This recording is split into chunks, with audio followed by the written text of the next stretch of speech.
Hey, what's up guys, Watch Review here, back with another video today.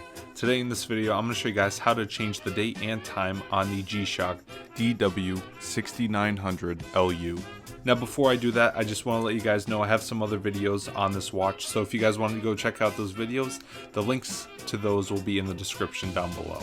Now let's get started. Now to adjust the time, you want to press the adjust button, press mode, and from there you want to press the start and stop button, and then once you hit your desired time you want to press the adjust button. Now to change the date, it's really simple. You want to press the adjust button, then press mode. Now the month is the 4th because it's April, and then to select the day of the month you want to press mode once more and then press start and stop button. Then let's say it's the 15th, so you want to press the adjust button to make it permanent, and there you go.